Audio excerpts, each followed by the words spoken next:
I would like to bring your attention to the fact that I will be making forward-looking statements during my presentation. For a complete discussion of the risks and assumptions, please refer to our recent news release dated February 14th. So, 1 minute on our global portfolio. Kinross Gold is a globally diversified senior gold producer with operating mines and exploration projects located in 6 countries: Russia, the United States, Chile, Brazil, Ghana, and Mauritania.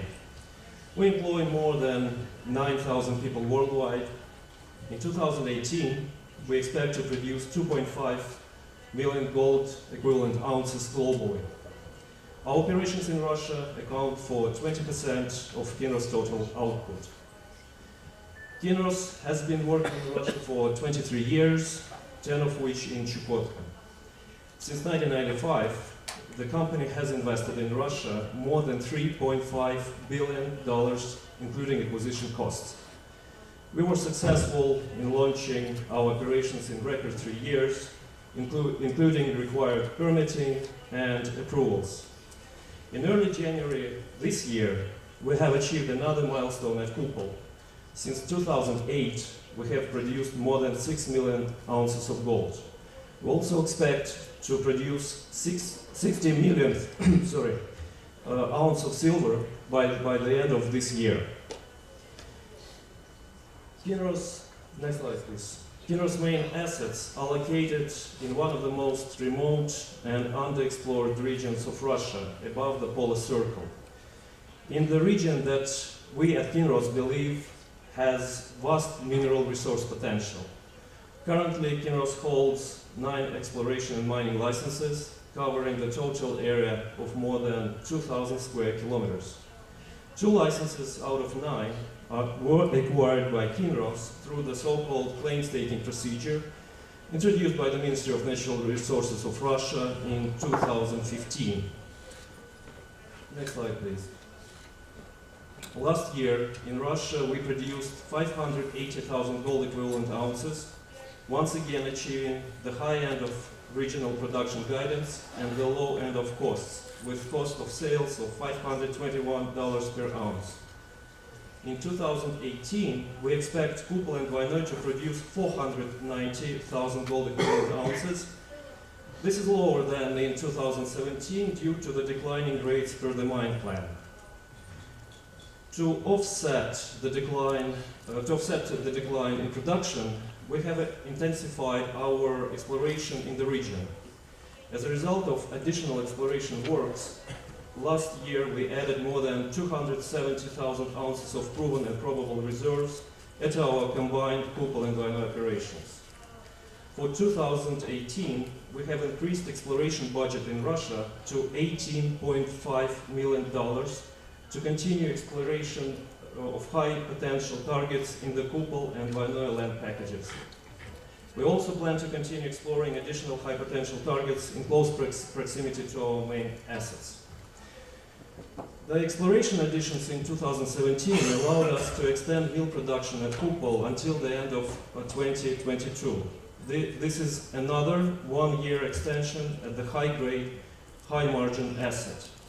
Over the past 10 years, our mines in Russia have shown a very good track record. As you can see from the chart, when we first acquired Kupol, mine life at the mine was expected to end in 2017, based on 5 million ounces of gold equivalent reserves. Since then, Kupol and Vinoy have produced almost 7 million gold equivalent ounces and have further mineral reserves of 2.3 million ounces. We continue to be encouraged by the results of our exploration works, and we look for future potential resource additions.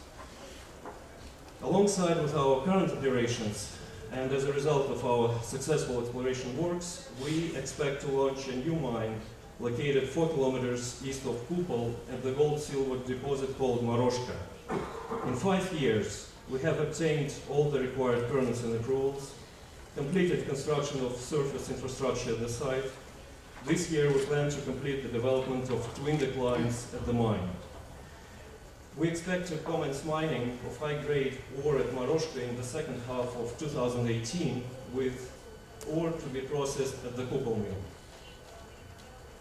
In terms of our corporate responsibility, Kinross has always been an active supporter of social economic development of the region. We believe that our approach to CSR, which emphasizes self-generated and self-administered projects, is the best way in which to assist local communities in Chukotka. Since the creation of the Kupol Foundation in 2009, the foundation has assigned more than 100 million rubles for more than 120 social projects in the area of healthcare, support to SMEs, education, and for the development of the indigenous communities in Chukotka. As you may know, 2017 was declared as the year of environment in Russia, and I'm proud to note that last year Kinross Gold was rated #1 mining company in the annual environmental responsibility rating compiled by WWF Russia together with the United Nations Development Program UNDP. This result is another acknowledgement of our continuous efforts to minimize our environmental footprint in the regions where we operate. Now turning to the recent trends in the investment climate for exploration and mining in Russia. If we look at the results of the Fraser Institute annual survey of mining jurisdictions for the past 5 years, we see a considerable improvement of the Russian mining sector in terms of investment attractiveness index.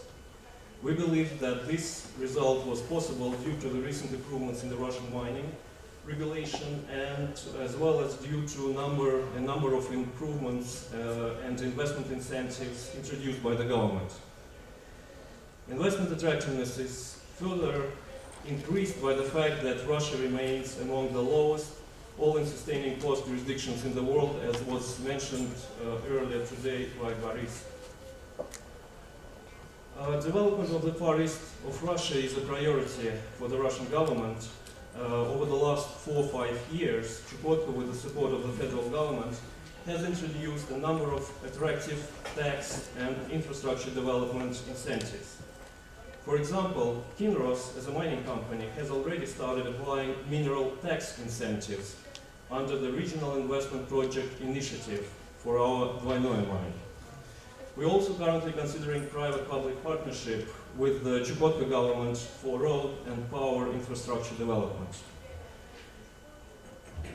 Today, only a fraction of Chukotka has been thoroughly explored. Yet, it has already provided outstanding deposits such as Kupol, Dvoynoye, Pishchanka, which is considered to be one of the top 5 largest copper deposits in the world, and others. To learn more about investment opportunities at the Far East of Russia, I encourage you to attend the Northeast Conference to be held in Moscow later this month, and that is to be sponsored by Kinross. Thank you.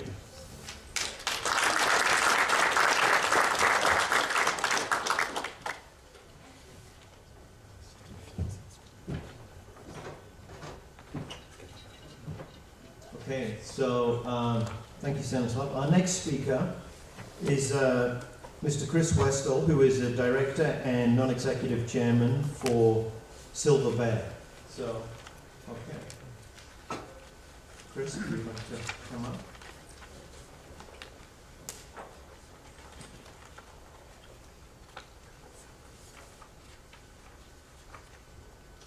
Thank you.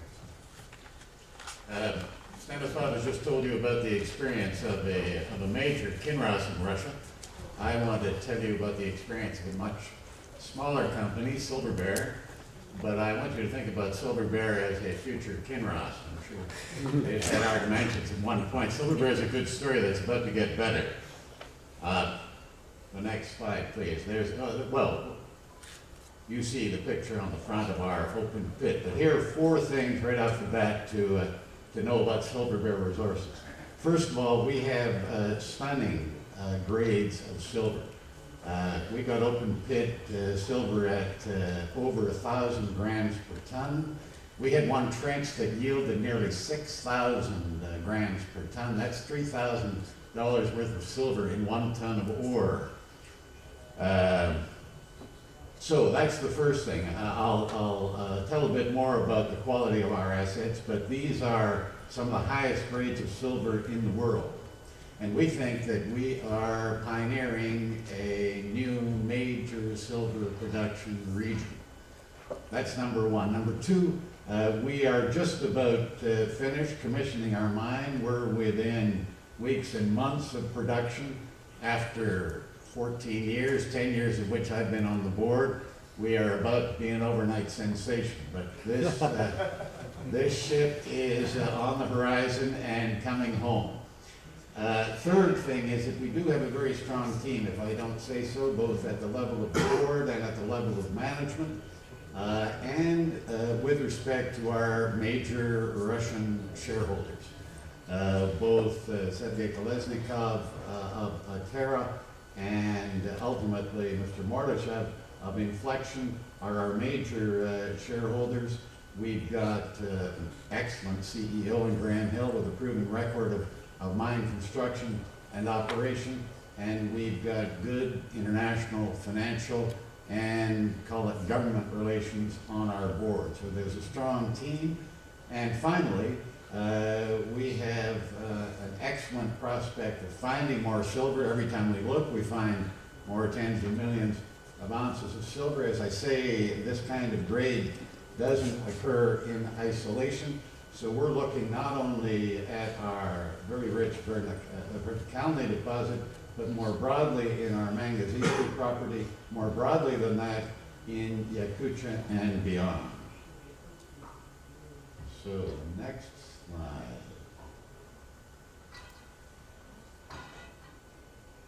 That is the next slide. Just very briefly, this tells you where we are.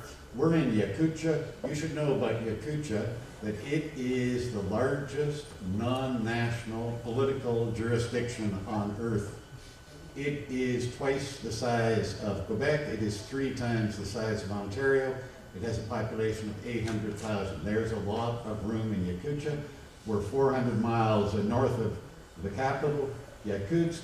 Very briefly, we've invested some 125 million, 60 million on exploration, and we've just spent $65 million on our mine. We have a wholly owned subsidiary called Prognos, which in Yakutsk has about 40 employees. At the moment at our site, we've got about 160 people at work. We've got a 20-year mining license and an exploration license. And with the success of this project, we intend to grow and develop in the Far East and beyond, whether in Russia or internationally, but initially on our own Mangazisi property.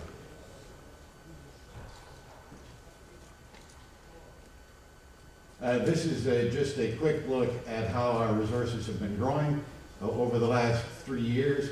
Even though in the last year we've devoted almost all our attention to finishing our mine and not too much attention to further exploration, our resources have grown and our grades have grown as well. This is just a look at how our grade compares with the grades of operating mines. A quite long list of them there in order from the level of their production on down last year. But our number leaps right off the page. It's more than double the highest number you see in that category, 445 grams a ton. As I say, we're over 1,000 grams a ton. This, I mentioned one of our trenches. Again, these are numbers that leap right off the page. If you look at the third last line there, we had one trench that yielded nearly 6,000 grams per ton. That's a startlingly rich grade, and as I say, it leads to our conviction that we are pioneers in a new major silver producing region. This is a picture, it's worth 1,000 words, of our processing plant. It's all obvious there, but the big processing building in the middle, boilers and a power station one side, 6 units there, our crushers, you can see the conveyors, fuel storage, the open pit is up there. We're already beginning to stockpile ore. The laboratory is there and the tailings and wastewater management. That's a look at our processing plant. And here are some of the construction highlights. Again, these are good pictures that show you where we were in 2016. Our ball mill is there and leach tanks were put in last year. That's a look at our conveyor system. we're making rapid progress.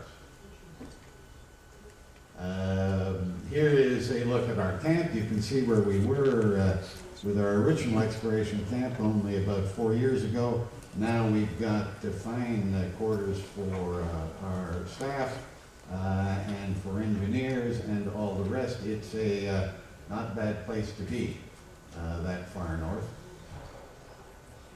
More pictures that show you our open pit. We're at work amassing ore now. All of that is pretty obvious with an ore stockpile developing there. This is a project of superlatives, if I don't say it. I've been going on about how this is the highest grade silver in the world. It's also been a project of quite astonishing logistics. Now, I know all miners have stories about what they've achieved logistically, but we're at the end of a long ice road. Here's a typical convoy that's servicing us.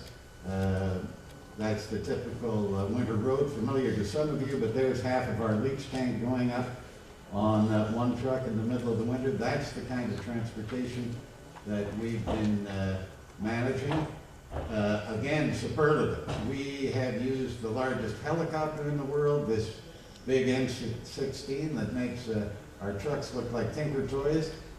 We've used that. We have used, it's not a very good picture on the side of the Lena River there, that is the Vityaz. That is the world's largest all-terrain vehicle that can haul I don't know how many tons through how many feet of swamp and whatever. But this has been a logistical feat. We have a very good team. We're proud of it. At the top there, that's our financial team. On the right is Vadim Ilchuk, our chief financial officer, and some of his colleagues from Prognos in Yakutsk.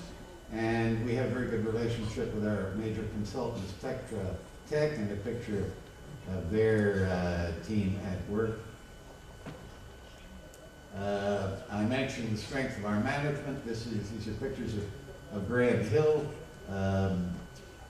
who does his bit in encouraging foreign investment in Russia and telling about our own experience in such settings as those that are listed there, familiar to you all, starting of course with PDAC, but other major mining conferences. I don't think Indaba is listed there, but we are telling our story, and in doing so, we're telling the story of a successful mining development in Russia and trying to encourage others to invest in Russia.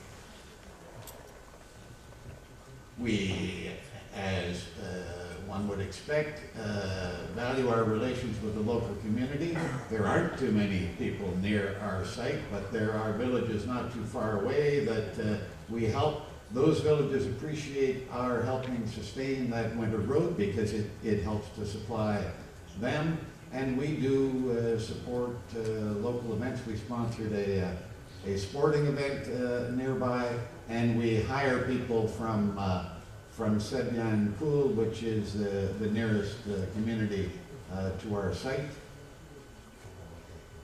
We enjoy very good relations with the Yakutian government. That picture at the top was taken when we met with President Borisov and his entire cabinet in Yakutsk last July. I'm on the left there. Beside me is Anna Fyodorova, who is the general director of our subsidiary Prognos. And then next is Vadim Ilchuk, our chief finance officer. Next is Sergei Kolesnikov, who is one of our major shareholders. And then, of course, President Borisov and our CEO, Graham Hill. That was a very productive meeting, gave us great encouragement. We have signed agreements with the Department of Employment, and we've signed a socio-economic agreement, the content of which you would probably anticipate. But we are proud of our relations both with the local community and with the government. And if I might add, in many jurisdictions, there's much local resistance to mining development, and it's a real obstacle. But we find that the local community, the Yakutsk government, the villages near us, all want our mine to proceed. They all want the benefits of that mine. They want the taxes that we'll pay. They want the jobs that we'll finance, and they want the help that we can give the local communities. So it's a most encouraging environment in which we work. We are doing what we can to foster Russia-Canada ties.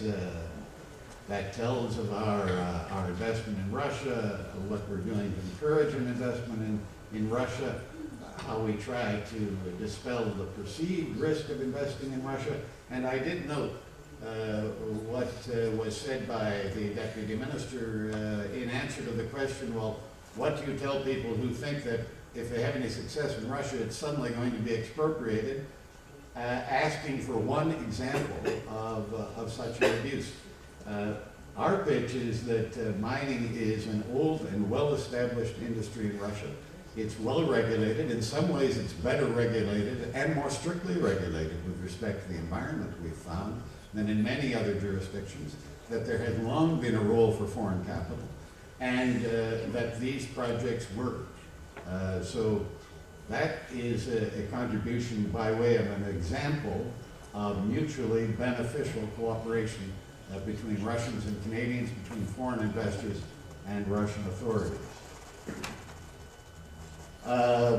A last slide, which just tells about our future and tells things that I think should be borne in mind about Silver Bear.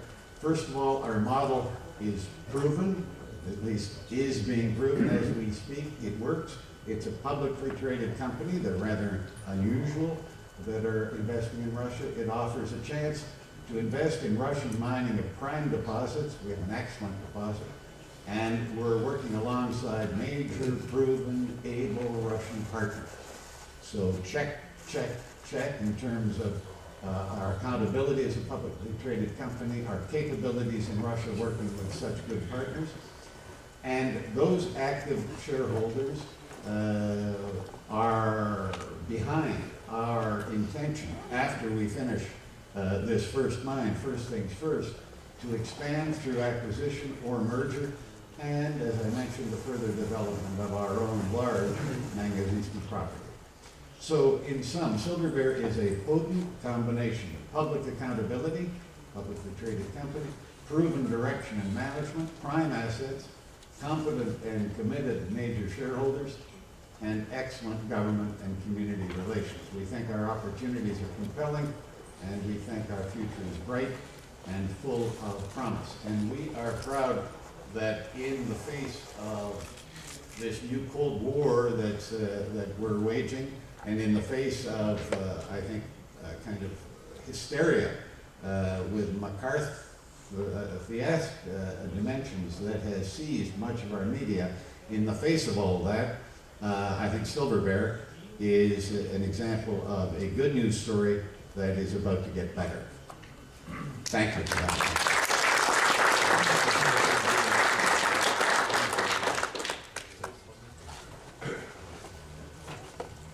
Okay, so we've heard two very different but somewhat similar experiences of operating in remote parts of Russia in the precious metal space. And I personally have been involved in the Kinross story. I was involved in Kinross. I was working with them as a client when they purchased Beamer probably 10 years ago. And that has just been a fantastic asset for them. And certainly from an auditor point of view, it's one that gives us the least headaches, because the value is always it just keeps on, it's a mine that just keeps giving and giving, and it sounds like Silver Bear is on the same track as Kupol. Catching up. So we're going to change tact a little bit now. We're going to change commodities. We're going to switch from precious metals, although our next speaker is an expert in precious metals as well from his time in CEO of Claude Resources. But he's here in his capacity as the board chair of Cameco Corporation. So we're going to go from precious metals to uranium, and we're going to go from Russia to Kazakhstan, where Cameco operates. So our next speaker, I'll call him up, is Neil McMillan, the board chair of Cameco Corporation.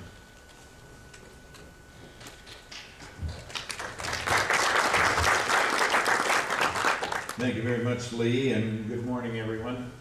Let me start by expressing my gratitude to be here today and participating in this annual CERBA event, along with distinguished guests and representatives from our respective countries and companies.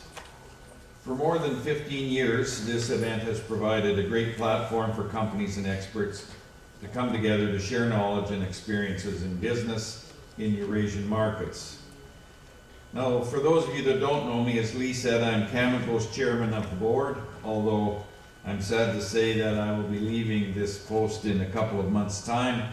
I have been timed out as the chairman. As many of you know, in public companies, there's a move to have limited terms for your board role, and I have been on the board of Cameco since 2002 and have been the chairman for the past 5 years. In my role there, I've obviously been a keen observer in Cameco's partnership with Kazakhstan and particularly with Kazatomprom over the years. And I'd like to talk a little bit today about that partnership and what the experience has been like for our company in that beautiful country of Kazakhstan. I've been lucky enough to travel to Kazakhstan on a few occasions over the years, and quite frankly, I like it there, and probably because it's very much like my home province of Saskatchewan. We're located in Saskatchewan, as Kazakhstan is, far from the oceans. We have, and my staff has written, bitterly cold winters. I don't consider them to be like that. Minus 45 or 50 with the wind chill simply kills the mosquitoes and other insects.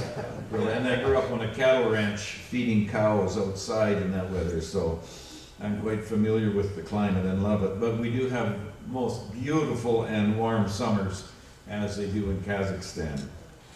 In Saskatchewan as well, we have, and Saskatchewan is the size of the state of Texas, or probably as big as France. We have 97,000 lakes in our province and a relatively small population of 1.1 million people. So much of what I see in Kazakhstan reminds me of the province of Saskatchewan. We also welcome many religions and backgrounds, and our province is rich with minerals, and we are host to some of the world's richest mineral deposits. As many of you will know, we are the world's largest producer of potash and have massive amounts of that most important mineral, certainly the biggest in the world. And of course, as everyone knows, we are the host to exceptionally high-grade, large uranium deposits. Although unlike the in situ operations in Kazakhstan, we operate with underground mines in Canada. The average grade of uranium in the world, I think, in production is about 0.2%. I could be corrected on that. Our two principal mines in Saskatchewan are about 20%, and typically have to be mined remotely because of the richness of the ore. And notwithstanding that very valuable resource, we have been wonderfully appreciative of the opportunity to expand our business into Kazakhstan. The people of Saskatchewan are hardworking and very welcoming, and much like they are in Kazakhstan, and that's one of the reasons we're quite comfortable doing business there. Cameco was one of the first companies first Western companies to explore business opportunities in Kazakhstan, and that was back in 1992. At that time, we were looking to expand our uranium portfolio, and we were hopeful about the potential opportunities we saw in Kazakhstan at that time.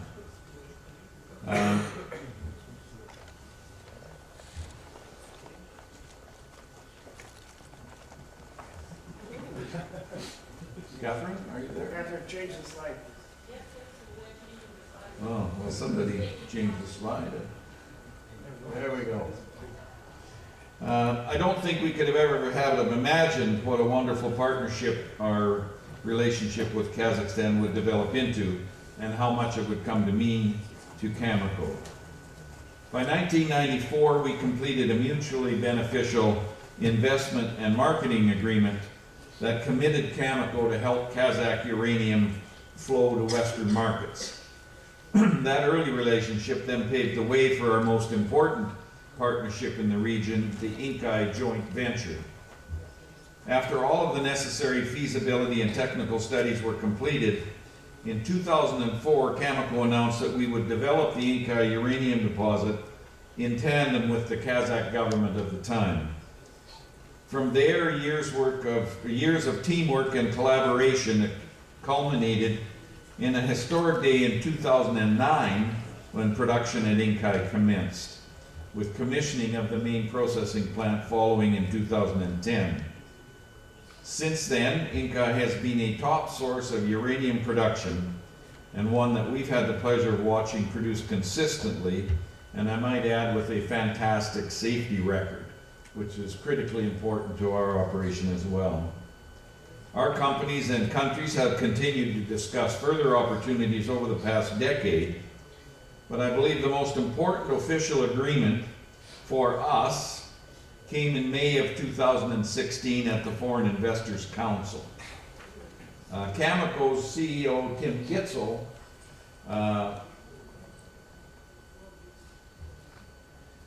Gitzel, there's Tim, plays a crucial role as a member of the Foreign Investment Council, the President's Foreign Investment Council. But in 2016, Cameco and Kazatomprom signed an agreement that will bring more benefits to both companies. The agreement called for increased levels of production out to 2045 and a restructured ownership. And it's important to note that Cameco is comfortable enough to willingly and enthusiastically enter into that new relationship, even though it transferred the operatorship from Cameco to Kazatomprom, our trusted partner in the operation. And it was evidence of how comfortable we are working with our partners in that country. It's an arrangement that really will clear the path to move both Cameco and Kazatomprom closer to realizing the full potential of the investment in Inkai. It also cemented the partnership we built over the years and the commitment we've made to our shared mission of bringing the multiple benefits of nuclear energy to the world. Inkai, along with MacArthur River and Cigar Lake in Saskatchewan, are what we at Cameco call our Tier 1 assets. And these operations are the focus of our strategy because they help us remain competitive when the nuclear energy market is low as it is today, and they will also help us to benefit when the market improves. Now, it's not just about the benefits that our partnership with Inkai brought to Cameco. No partnership can be truly successful unless it is mutually beneficial. Inkai has and continues to provide great benefits to the people of Kazakhstan. It employs nearly 600 people, with almost 99% of the employees were natives to the country of Kazakhstan. This isn't a surprise in our experience, given the focus that the Kazakh people have put on education and training and the skills and experience that are found there. And I'd like to add, one of the things that has immensely impressed me about the country has been their very thoughtful and foresight in sending many of their brightest young people, some of you sitting here today, out to be educated in universities outside of your own country, and bringing back understanding and experience about what your potential partners may bring to the table.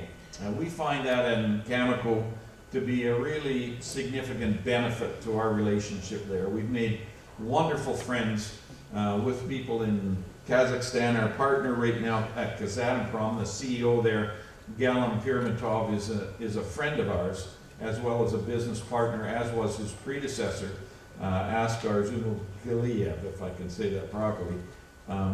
They became good friends of ours, and they understand our values, Western values, public company business values, etc. In any event, together over the years, we've invested in the local communities as well, as most Western companies do, but we've helped with the construction of schools, improvements to infrastructure, roads, and electricity. And through all those relationships, we've been able to learn from one another and create opportunities for both learning and continuous improvement. Today, Kazatomprom and Kazakhstan are the world leaders in uranium production. And much of that credit goes to the That success goes to President Nazarbayev and to Kazatomprom CEO, currently Galim Pirmatov. Both of these men and previous CEOs of the company and the president are committed to the peaceful development and expansion of nuclear energy, and under their leadership, nuclear has become a key driver of Kazakhstan's plan to develop a modern, diversified economy based on both abundant resources and their very talented population.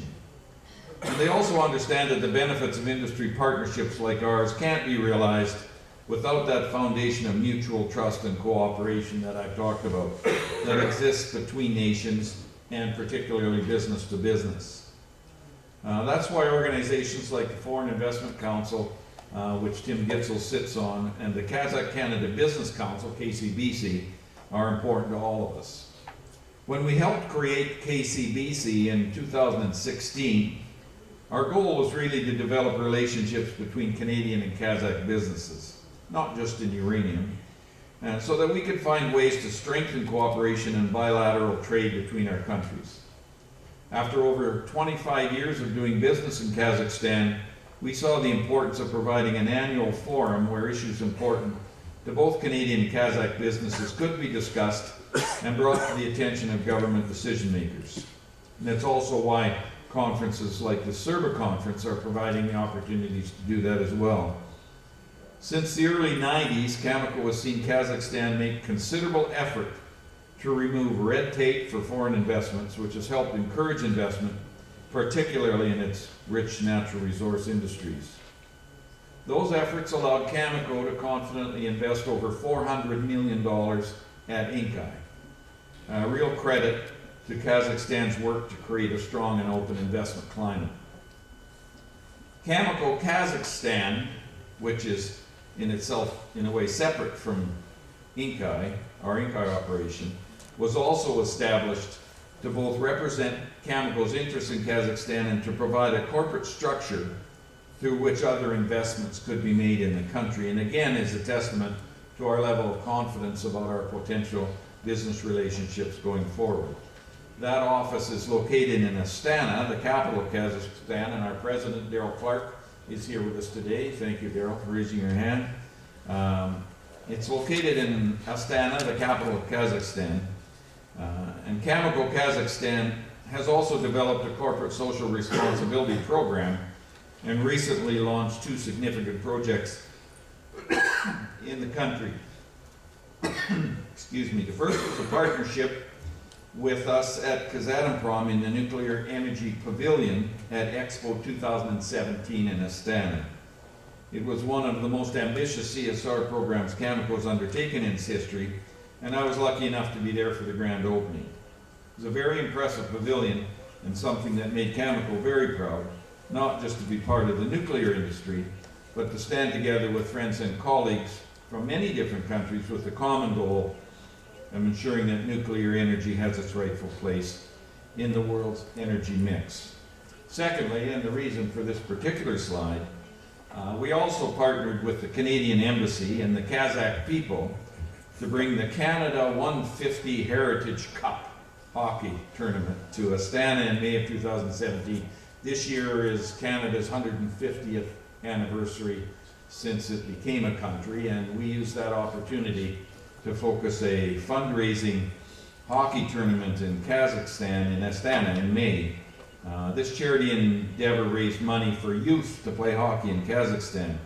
Now, on the assumption that you think it might have been a bunch of guys skating on their ankles and falling down on the ice, it involved a number of former professional hockey players, Russians and others, and Cameco CEO Tim Gitzel, not his former youthful self, but his own right, an outstanding hockey player and one who didn't look at all out of shape or out of place with the NHL hockey players he was with. So we did that for him. We put his picture up, a little chubbier than when he played professional hockey, but no less effective, and certainly no less well-intentioned to help and participate. Wonderful crowds at the hockey tournament and money raised in some substance for youth hockey programs in Kazakhstan. And these are just a couple of examples of the kind of lasting impact that we couldn't have predicted when we first came to Kazakhstan in 1992. Now make no mistake, our companies and our countries have had many challenges to overcome over the years. It hasn't always been easy. And any time a company like ours from Canada steps out of our comfort zone and goes to a different geography with a different culture and potentially different values, and there is a risk and it takes some time to work through challenges. What we did find out, I think, as a company was that the values that were so important to us were also important to our partners in Kazakhstan. And as I've said, there's become not only a significant level of trust between us as partners, but many profound friendships that have developed between our executive and the Kazakh people that we work with. Signing things like the Nuclear Cooperation Agreement between Canada and Kazakhstan in 2013, they're very complicated agreements, and as I say, involve multiple jurisdictions, diverse cultures, and political systems. These negotiations require a great deal of effort and perseverance from political leaders and administrative personnel in both governments. But we've managed to develop, as I say, a very strong foundation over the years that has allowed us to continually persevere and open up mutually beneficial opportunities. It is really amazing what can be done when both sides commit to working together to make good things happen. And that's obviously good news for a country like ours with vast uranium resources. Without a doubt, Cameco's partnership with Kazakhstan and Kazatomprom has been a source of great pride for our company over the past 25 years, and I hope it's mutually agreed upon from the Kazakh side. While the nuclear industry is still experiencing challenges with lower uranium prices, we know it's important to continue to invest in our future successes. Of course, that's what events like this are helping us to do. Getting a chance to come together and share our experiences and expertise, which will allow us to keep building our relationships and exploring potential opportunities. Cameco has seen the myriad benefits of that through our experience in Kazakhstan over the years, and we look forward to more in the future. Thank you again for the opportunity to speak today, and I hope you enjoy the rest of the conference.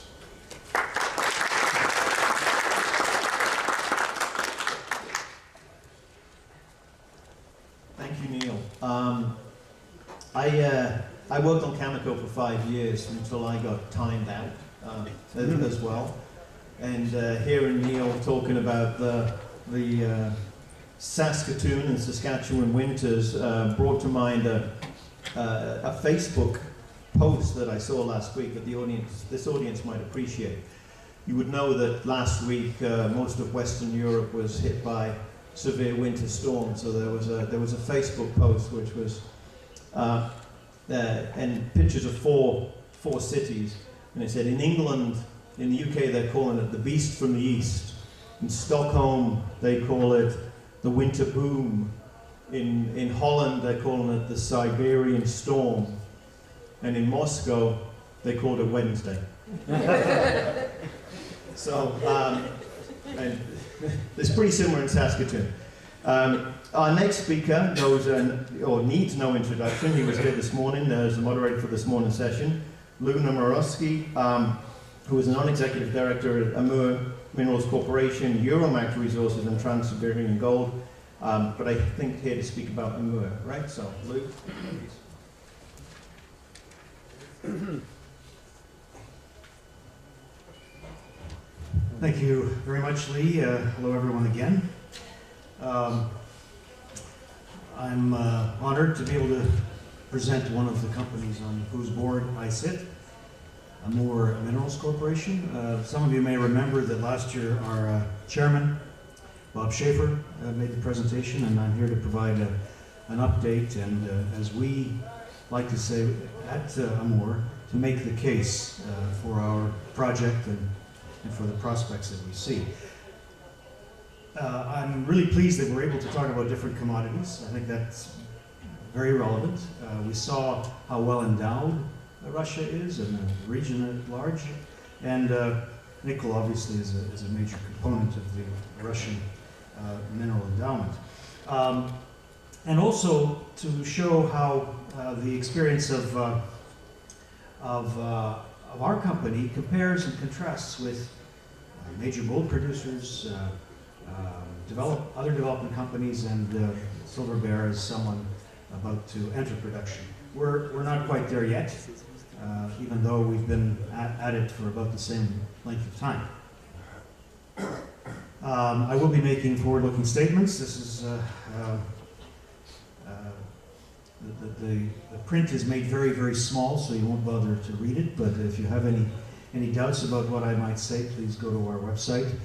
To remind, Amore Minerals Corporation is listed on the alternative investment market of the London Stock Exchange, and as a public company, we're obliged to show this. First of all, an overview. Amore is developing the Kunmani project. It's the largest undeveloped and drill-proven nickel-copper sulfide deposit in Asia, with a growing measured, indicated, and inferred resource of over 100 million tons of 1% nickel equivalent ore. The contained nickel and copper of 770,000 tons of nickel and 207,000 tons of copper, and the in situ resource value reaches around $10 billion US. And as I've said, it's located in the Amur Oblast in the far east of Russia. It's close to China's northeast border and has ready access to key nickel and copper markets of China, Japan, and Korea via the port of Vladivostok, and also with rail links to China. The nickel demand, in our view and in the view of global experts, it's set to dramatically grow because nickel is in fact a non-substitutable and essential commodity for the electric vehicle battery market, accounting for 80% of the raw materials in nickel carbide batteries and manufactured by Tesla, for example. We have, we believe, a highly skilled management team. We may not be the best looking group of directors, but there's several hundred years of experience, both in mining and exploration and working in Russia. We believe that we're on track to be one of the top 10 nickel producers by early next decade. And we also believe that that will be coincidental with the arrival of greater demand and the implementation of many electric vehicle projects in many countries, particularly in China. I drive a diesel-powered car myself, and we see that even in Germany now they're banning diesel cars from major cities. I think it's important to start with the status of the market. I've already implied certain things about the current situation. The market has entered a sustained period of deficits from years of underinvestment in new mines because prices were falling. The charts show that very well. We believe that nickel prices, the current price is unsustainable because almost half of nickel mining enterprises in the world are losing money. Industry is living off the drawdown of inventories, which is further dampening the price recovery in the immediate term. But obviously this can't last. And we believe that the timing of our project and the expected commencement of production will match very closely this rebound in the price. As I've already mentioned, concerns over pollution and environmental benefits of electric vehicles it's really quite a dramatic change. Now, no one has yet really tackled the charging dilemma, but in terms of the interest of all jurisdictions, I mentioned China. I was in Oslo a few years ago, and it's amazing what percentage of the vehicles in that city are electrically powered. Lithium, cobalt, and graphite prices have spiked on their role in electric vehicles, but the role of nickel in electric vehicle battery cathodes has so far not been discussed. we continue to believe, and many experts, and there's some quotations on the right side of that slide that you can read, the next generation of batteries are expected actually to use more nickel due to its energy density. And even beyond the electric vehicle market, large battery complexes are beginning to be integrated into wind and solar production to store energy for power grids when these alternative sources are not producing, for example, solar at night. Nickel supply, I've mentioned, but not all nickel deposits are created equal. Battery makers require high purity nickel to create the sulfates used in the manufacturing of electric vehicle battery cathodes. Ferronickel production from saprolite or laterite deposits are not suitable for battery-grade nickel, although they account for almost 50% of all current production. Nickel sulfide deposits are the best source of battery-grade nickel. However, they only account for approximately 40% of global production, around 800,000 tons of ore production in 2016. To meet the projected demand, production from sulfide deposits would have to at least double over the next 7 years, which that's an unprecedented feat and counter to the current trends. All of the current and in development electrical vehicle batteries will have a significant quantity of nickel, making up between 20 to 52% of the battery raw material. And the next generation of batteries, those that we have not yet even seen, are expected to use more nickel due, as I've said, to its energy density. Now we're in the Amur Oblast, and we have a tremendous relationship with the local authorities, with federal agencies, the agencies for Far East development, and they're very interested, obviously, in the economic and social benefits which will accrue as the Kunmani mine enters production. This is a major construction and logistics project, not only a production of nickel sulfide. And we have really tapped the tax breaks that are available from the Ministry of Far East of Russia. We will take advantage of the profit tax deferrals, and they have made a tremendous positive impact into the economic viability of our project. We're very close to the Far East Development Fund, who have publicly endorsed our project and stated that they're planning to assist Amur Minerals Corporation in the infrastructure development required. And we have signed mandates with the fund and the Russian Agency for Attracting Investment and Supporting Exports in the Far East. I won't go through these statistics, but in terms of our activities, 2017 was for us, even though the project has been around for a long time, it was we financed the largest drilling program in over 10 years.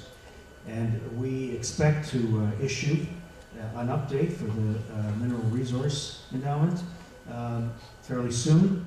I wish I could give you a date, but it will certainly be no later than early in the second quarter. The milestone numbers that we've achieved, the nickel equivalent resource of over 100 million tons, as I've said, over 1% average grade, would place Kunmani somewhere around 7th place in the top 10 nickel deposits in the world. I won't go through this because the next slide is very much the same. In terms of what we're doing, well, the project development work that we're undertaking, we are revising the pre-feasibility study. It's due shortly. As a member of the board, I wish it were already here, but it's a challenge to put together given the amount of data that we've collected. Also, the bankable feasibility study will be available in 2019. It says here that we're going to begin conversations with industry players, potential off-takers, and electric vehicle battery manufacturers. Those conversations have already begun. They've been going on for a while. And those potential partners are very keen to see progress.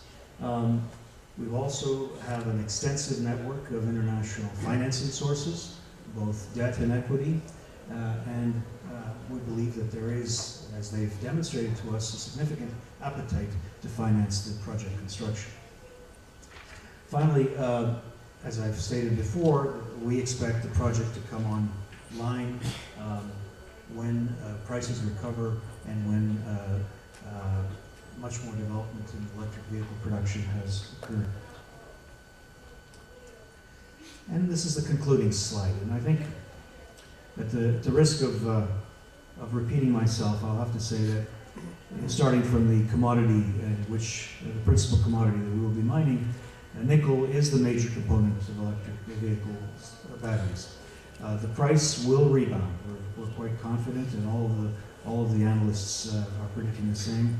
And we believe that unless there's some radical technological breakthrough, that nickel will continue to be a major component for such batteries. The project is large, as I've said. It's the largest such project in Asia, and we will have a mine life of, at present, projections of at least 13 years. Very stable source of nickel. The location is optimal, given the three major Asian markets that we plan to service. The timing for the development of the project should be very conducive to taking advantage of rising prices.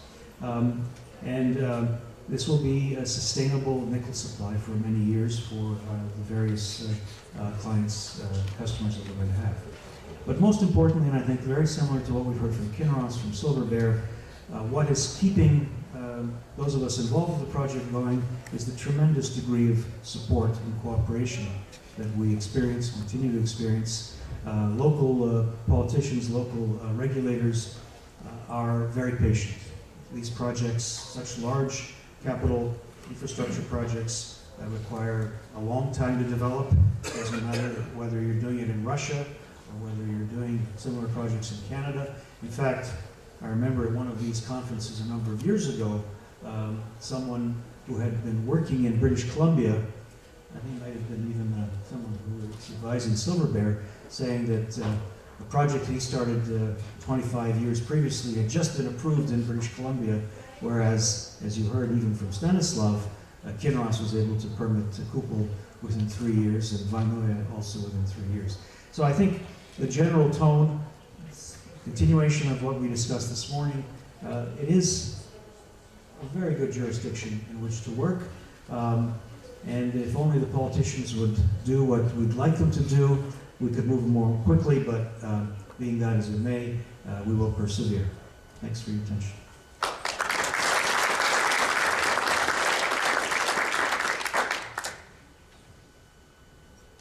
So our last speaker, we've moved, in terms of companies, we're moving from 3 Canadian listed companies to a UK, now to a Russian company. Our last speaker is Igor Chamkov from Alrosa. So I'd like to call Igor up to the stage to do that, and then once he's finished, we will hopefully have some time for some Q&A.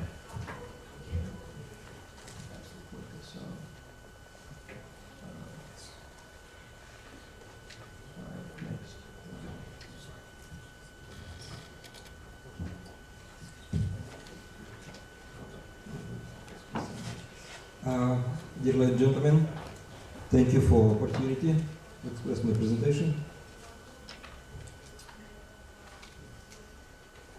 I'm representing the geological team of Alrosa Diamond Mining Company, so I would like to mainly focusing on technical aspects of our activity. Let me briefly express what Alrosa is doing nowadays. Alrosa is the biggest diamond mining company in the world, mainly operating in Russia, in Yakutia, and Arkansas region.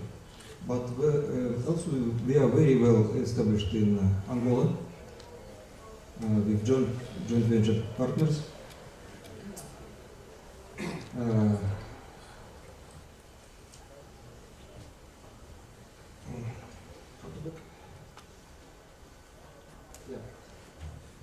our main assets is several open pit mines, 4 underground mines, and 15 placers in Yakutia and Arkhangelsk. In terms of resources, Alrosa is holding about 1 billion carats and annually producing about 49 million carats. But now we are facing with certain issues concerning of exploration activity. Main of our assets was discovered in 50s, 60s, when kimberlite pipe was simply exposed to surface. It was very easy to find them using just heavy concentrate sampling. In 70s, 80s, also significant discoveries has been done using geophysics. But last significant discoveries have been done in 1996, and now it's slowed down for new discoveries. So we are looking for new expertise, for new international experience to do exploration, prospecting, and mining. It's like I said. Here you can see our results for exploration. So generally we are doing quite well in terms of volume of reserves, but most of these reserves are ready for underground mining. So we are looking for some low cost open pit mining discoveries. So we have some challenges in this exploration project. So we need to find low cost open pit deposits ready for open pitting. But geological complication hampering us to find this one.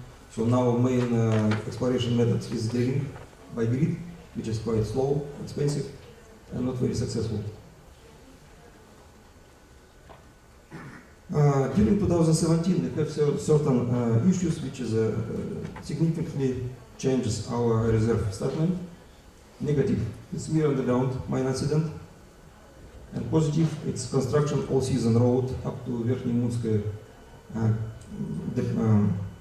deposit, kimberlite deposits. And trial mining, successful trial mining.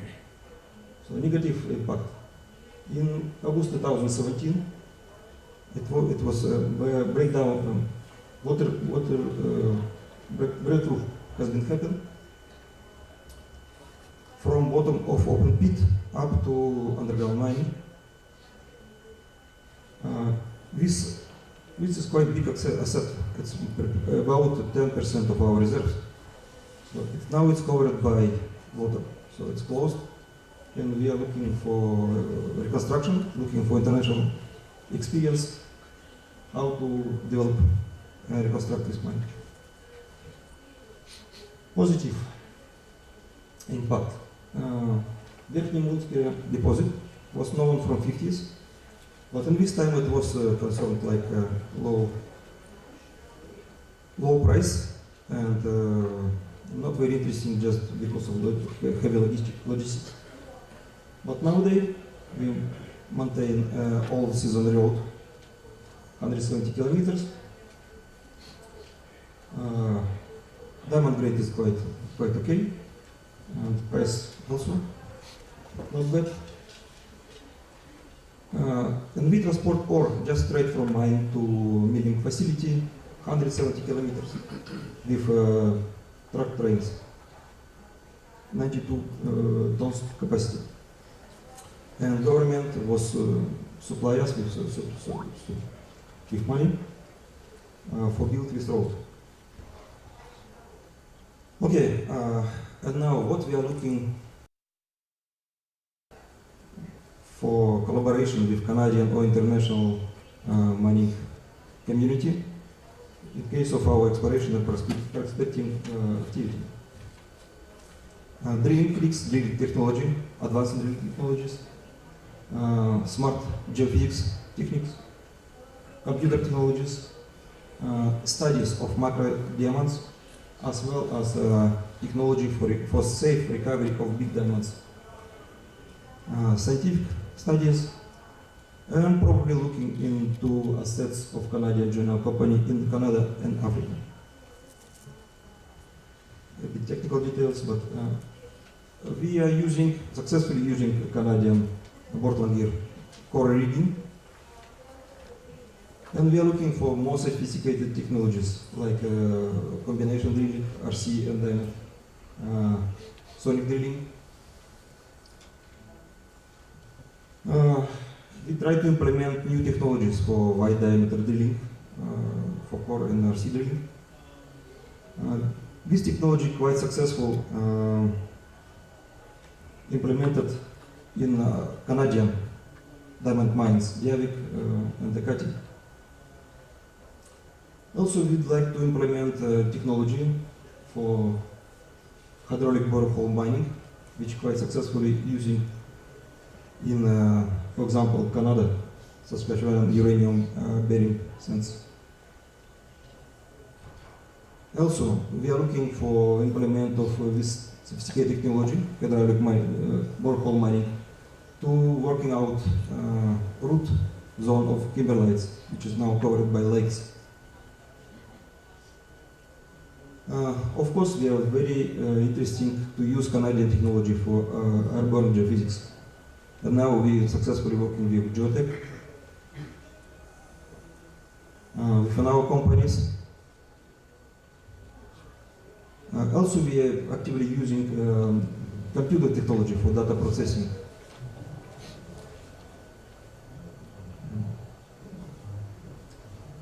Also, Canadian geologists are very well known for using microdiamond distribution studies.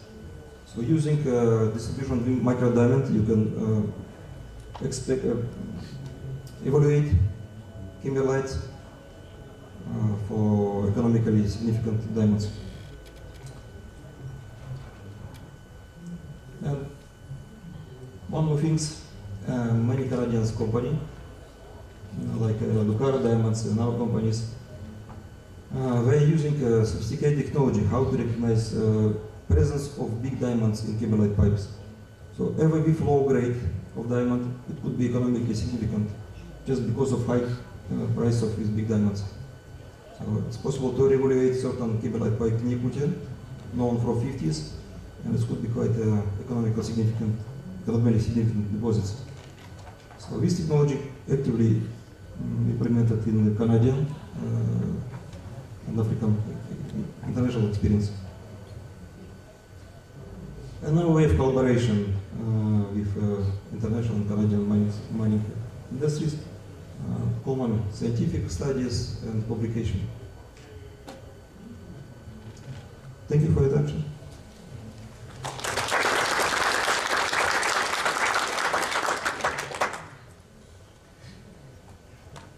Okay, thank you very much.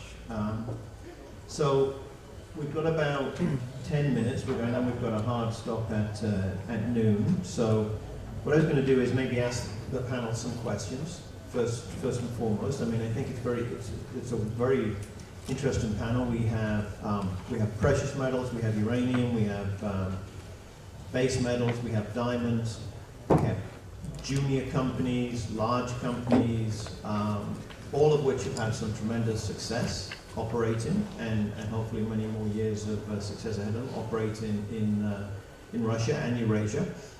So I think a very positive story. But what I'm going to do, and Stanislav, I'll start with you, ask some questions. What additional improvements do you think are required in the Russian mining regulation to encourage additional exploration and mining in Russia?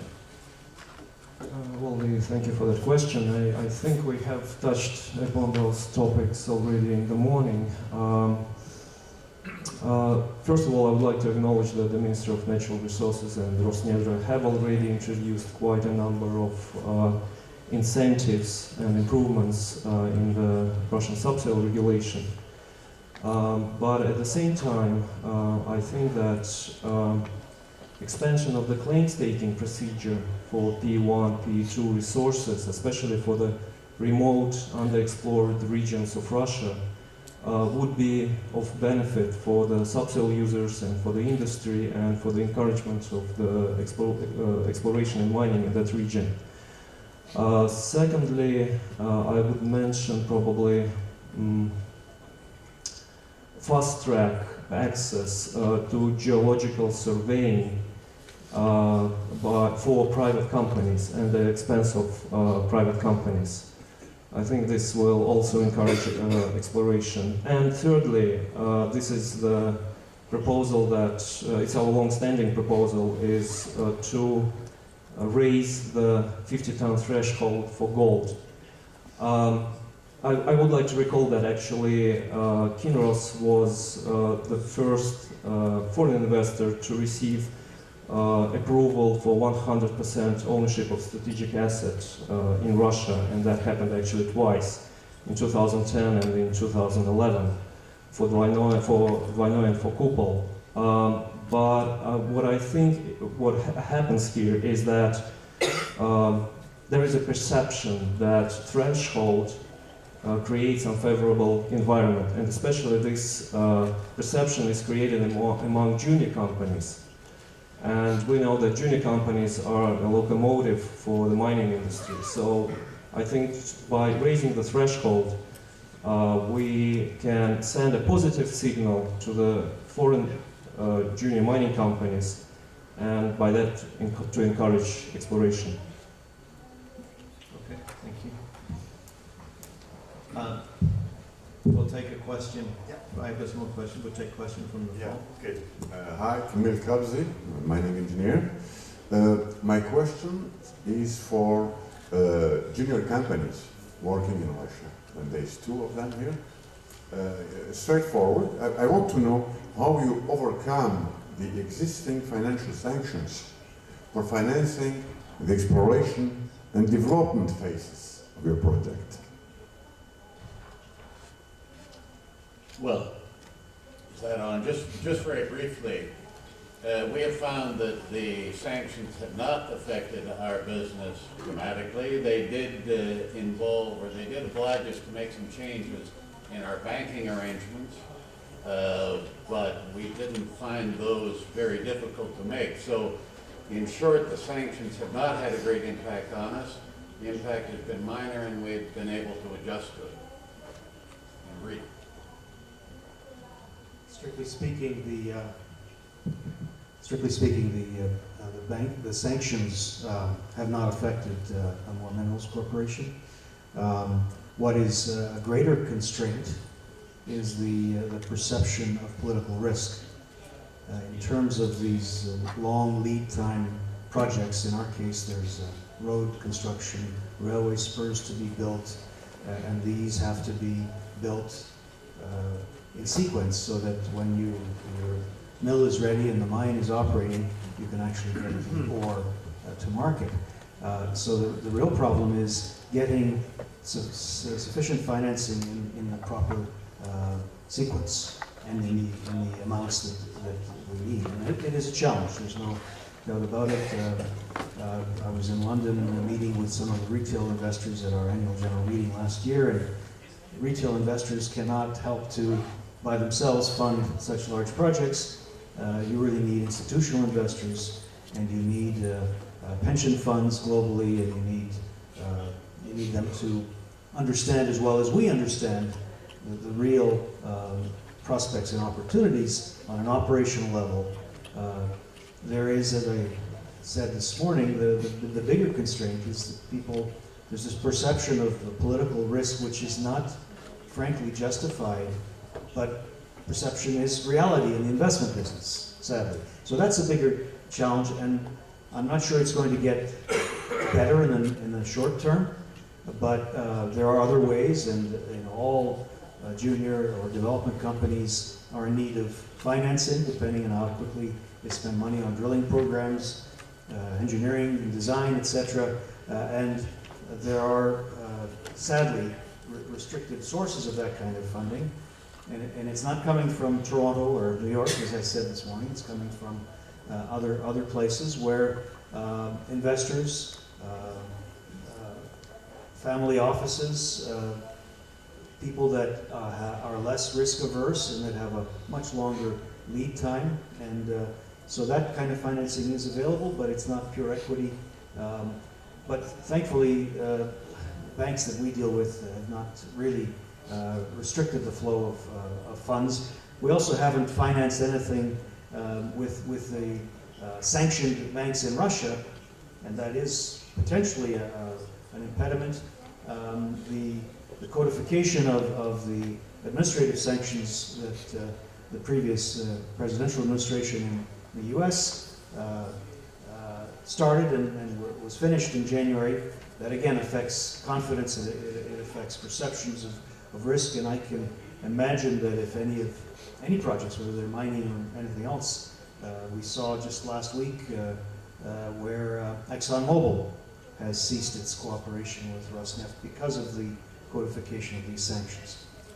We don't like sanctions, but I think we're obliged to respect the law, whether it's Canadian sanctions or American sanctions, so all companies are in the same boat. Just before we go to the next question, Stanislav, do you want to how have sanctions impacted Kinross's operations in any way, from a larger company and an operating company perspective? Well, sanctions are there, that's a fact. So I think we will just have to live with that. And some experts say that's a new normal, unfortunately. Well,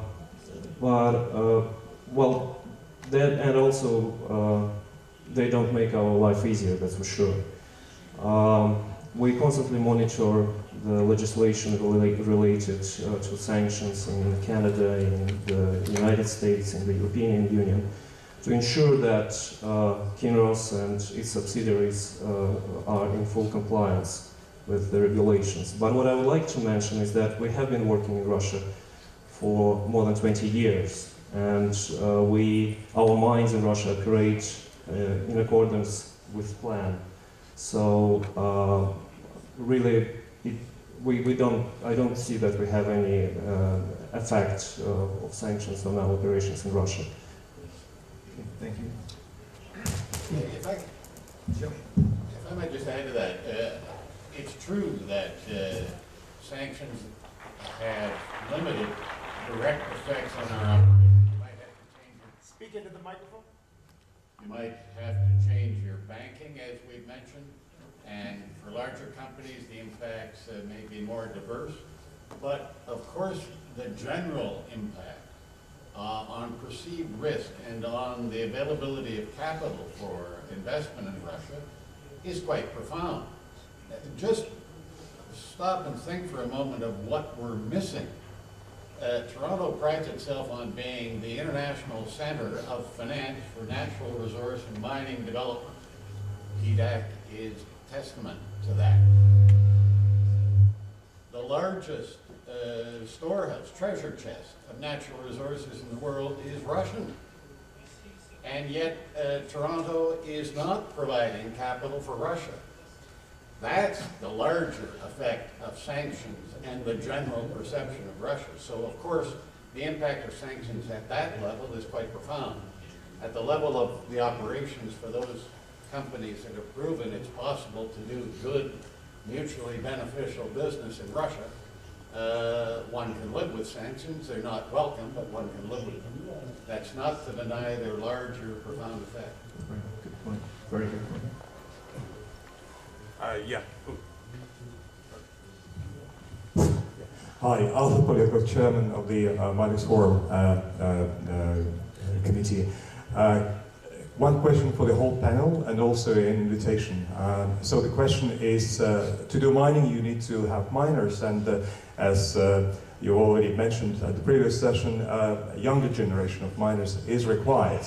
So the companies actually which are present here operating in Russia and Kazakhstan, do you have any specific projects actually where you're linking your drive for innovation and how it is kind of linked to the existing university systems or education system?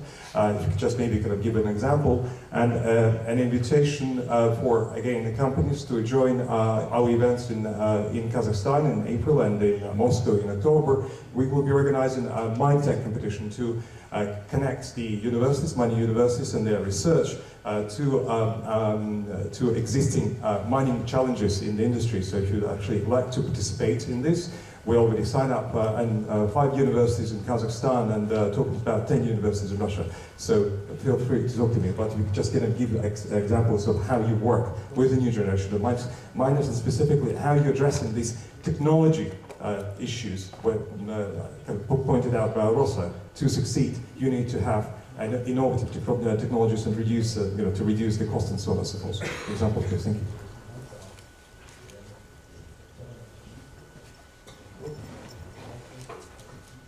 Oh. Okay. Actually, Alrosa is old Soviet style company. We are still inviting students from universities ever in the beginning, so we're paying pension for not many of them, but especially for local Yakutian community. Quite eager to involve people.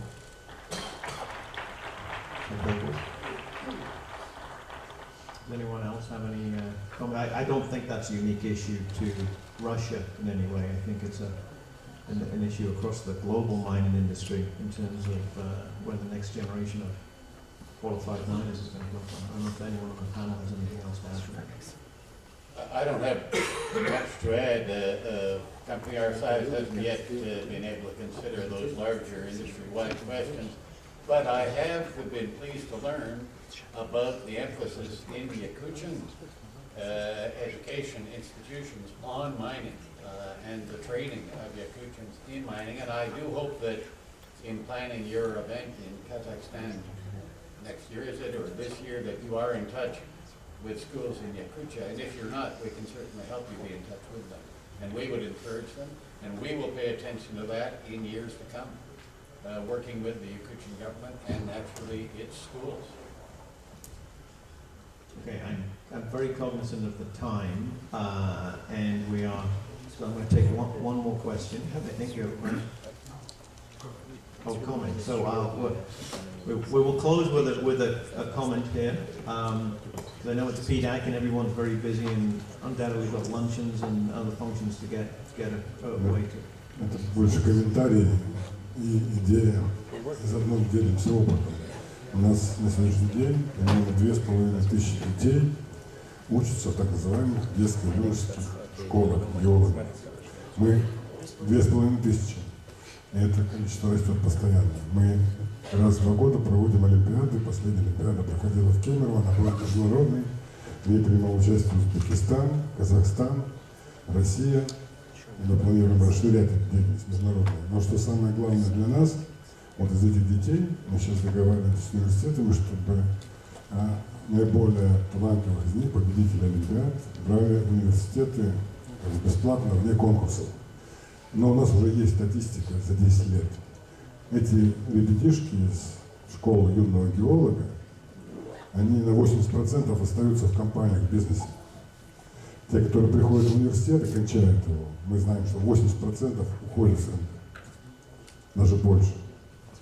Поэтому я думаю, что это хорошая практика, которая сложилась в России, которую можно будет активно использовать, в том числе и компаниям. Кстати говоря, Татарстан у нас наиболее выдающийся результат добился. Там каждая компания держит маленькую геологическую школу, 5-10 человек. Но не обязательно это делать, дети возвращаются в Татнефть и иные компании в Татарстане работать. Очень хорошая практика. Thank you. Thank you. Just to close it off, I mean, I just want to offer just an observation from my perspective. I work indirectly in the mining industry, have done, as I said, for 25 years. I've seen a lot of jurisdictions. I've been to over 40 mine sites on 6 continents. We had a presentation at our office this morning from the Eurasia Group, not CERBA, but the Eurasia Group, who you may well know as a political consulting organization.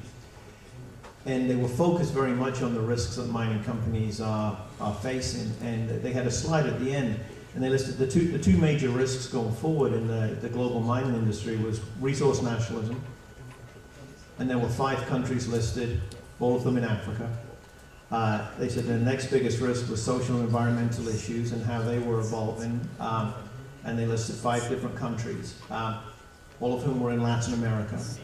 I noted with interest, I think it was Chris who put up on the slide about the Fraser Institute and how Russia had improved from, I think, 83 to 33 in the last 4 or 5 years. So I think what you've seen here today is examples of how small and large companies, precious metals, base metals, diamonds, are all being tremendously successful in Eurasia. So I think if there's one thing to take away from today's presentation, I think that's what it is. But with that, we will formally close, and please join me in thanking our panelists again.